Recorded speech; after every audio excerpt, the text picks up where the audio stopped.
In Kenya, we are having leaders who have adopted names and they have dark past.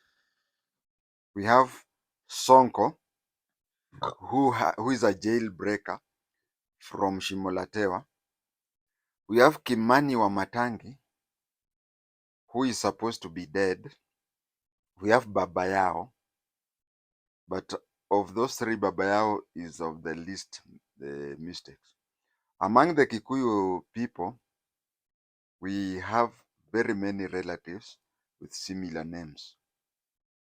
Of my children, uh, I can say that almost all my children have similar ID names with the people I named after. An example is my youngest son or my youngest child. The three names that appear on his ID are the same as the names that appear on my youngest brother's ID. That's the same name, the three of them. I have a son who has Kikuyu names, but I have cousins with the same names. But to differentiate the 12 cousins with my son, in African tradition, my son treats my cousins as his fathers, in the African sense. Now you find that in where in Kayaba, very near Wamunyoro, people call my son Mutiti, Mutiti, meaning that Mutiti is a Luhya name. So you find somebody with a Kikuyu name and then they call him Mutiti. Mutiti is a Luhya name for junior or son, to show that he is just like my cousins, but he is their son. So among Kikuyus, it is very, very normal to find even sons of the same person bearing the same name. If you are polygamist, you find that sons from the first wife and sons from the second wife have similar names, and yet they are stepbrothers. You find two stepbrothers with the same names, three names. That is normal with Kikuyu. Uh, so Kimani, what do you call Paul Kimani Wamatangi? Paul Kimani Wamatangi had a relative who died. Uh, let me take it that way. Although for you to confirm whether somebody had died or not, it means that a court order has to be produced for the body that is inside, the grave to be exhumed and confirmed. It is quite possible that nobody is in that grave, or if there is anybody in that grave, then it is a relative of Kimani Wamatangi who died and he was a namesake. I am saying this because when we had the parliamentary investigation, on Robert Ouko's death, it was alleged that Selina Were had died and buried. And I remember Gor Sungu telling me that they had sent people there and they had even seen the grave. I said, no. If you have seen the grave, have you opened the grave to make sure that there is a body there? Or have you opened the grave to confirm that the body that is there is Selina Were's? But later on, Selina Were came up. So the grave that has Paul Kimani may be having another Paul Kimani, or it may also be a body that has been placed there, like let's say a namesake and whatever. And people who are close relatives, they happen to look alike. I'm saying this because an obituary was there in the two leading newspapers, Nation and Standard. So even the person who died may be a close relative to Paul Kimani Wamatangi, and And people just took it that way, especially foreign people. Especially foreign people. You know, can you differentiate two Chineses? No. We have people abroad who cannot differentiate Anwer from South Sudan with a Taita from Voi. So, and those are the people he had cases with. So it happened that way. That is Wamatangi. Babaya will come to that later. Uh, why did Paul Kimani be called Wamatangi? He was philanthropic before he became a politician.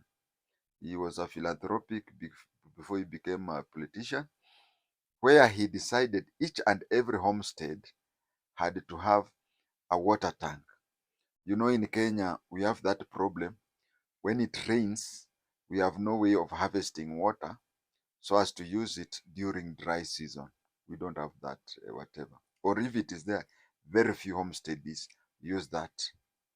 So Wamatangi decided that in a certain area, people were to, in a certain area, people were to, each homestead had to have a water tank. When it had a water tank, each household. Now, he assisted them to have those water tanks. I don't know whether he gave them free or he sold to them in a very favorable way, because in Kenya you may find somebody selling something to you through hire purchase, but at the end of the day you find that you are paying even double the market price. There is a way of what do you call money laundering. There is a way of money laundering, because if I came with 1 billion shillings and gave all the households in my area water tank, and then they started paying me little by little without any interest, they'll return the 1 billion shillings to me. I'll become very famous. Those people will say I've assisted them, and those people will have assisted to launder money laundering. Why is it called money laundering? Remember, we have a laundry. A laundry is a place where they wash clothing, isn't it? Now, you take your dirty clothes to the laundry, they wash it and give you back clean clothing. Now, when it comes to money laundering, you take your dirty money to the laundry and they give you back clean money. You have conned people abroad billions of shillings.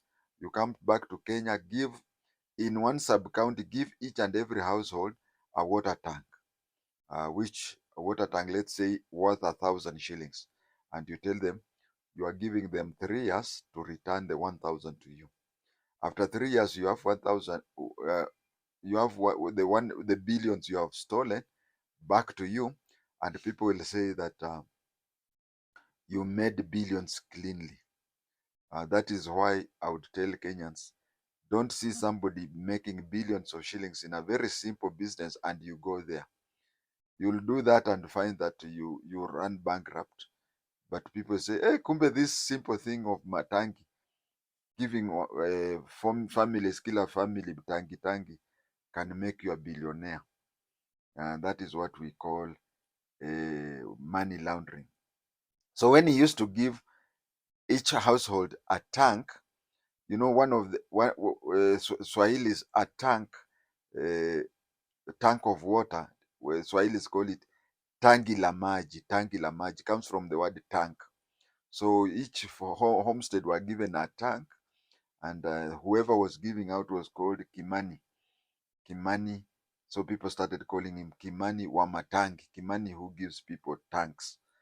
That is how the name stuck. And he conned a lot of people in Europe and Asia, a lot of billions of dollars. Then he came back to Kenya. He was being pursued. He was being pursued by the British police to be extradited to find whatever. And in the year 2008, it was very easy for him to. He just we don't now know whether there's a relative who died. We don't know whether a relative of his who died, or they buried oxygen. Maybe they buried oxygen and placed there. an obituary. So in world cases, in cases of the world, when you have a problem, in cases when we have issues left, right, and center, when we have issues left, right, and center, you are taken to court. Before the case ends, if you die, the case dies. If you die, the case dies. So uh, the British government, the British police were given a death certificate for Paul Mwangi. They were even given a copies of the obituaries in the both nation art. So the case ended there. The case has ended there. So that is how Kenyans we have come. We come up with nicknames. We cover. He knew that. He knew that if people go around and say uh, uh, Paul Kimani has a case abroad, but you see when he comes up with a name Kimani wa Matangi, that is a new name. And when the government agreed for people to change their names, it became a bit easy for them to escape. So the government allowed people, especially politicians, to alter their names to be similar to their slogans. For example, he used to do with the giving out tanks, water tanks. So they say Kimani wa Matangi. Then I can also show the that then there is also the case of Sonko. Sonko, it's a Sheng word for a rich person. So he came out and started dishing out money. People say, this is a, a rich person. But he then had to change his name to Sonko to hide the name that it was Mbuvi who had been jailed and escaped from Shimolatewa prison. We also have Ferdinand Waititu. He changed it. He added his name to Baba Yao. Now there is some confusion about Ferdinand Waititu. Um, Up to now, I cannot say for sure what is happening, but through social media, I've tried to contact him because he allegedly went to the same primary school that I went. If it is true, then he was in, I don't know, standard 2 when I was doing my finalizing my standard 7. He allegedly went to Bagathi Road Primary School next to Bagathi District Hospital. When he went from there, then he went to private, I think he went to a private secondary school. Then from there, he went to India to be an accountant. Now, there is also a claim that an uncle of his with the same name as his, just like I've said, my youngest brother has the same names as my youngest son, 3 names. So it is alleged that he used his uncle's primary school certificate to join Form 1. And you see, when you say that you're in a certain school in a certain year, especially with this social media, you find you find people who are there in that year, and then they start saying, "No, we were there and we can't recall you." That is what happened. I can also say, as I am about to finish what I'm going to say, that we had that problem in Form 5. When you want to do your Form 6, you had to produce your Form 4 certificate, East African Certificate of Education. Now, when we produced, it was found that a student in Bungoma High and another student in Chesamis were all using the name Baraza Wandiema. Baraza Wandiema, having done the Form 4 the same year and is using the same Form 4 certificate. The Baraza Wandiema was in Bungoma High, the one who was using somebody else's certificate, because the one who was in Chesamis continued with the education, but the Baraza Wandiema of Bungoma High had a hint that the CID were looking for him, and he escaped. I have never heard of him since that time up to today. So that is how people do. faking new names. And that is Kenya for you. Thank you.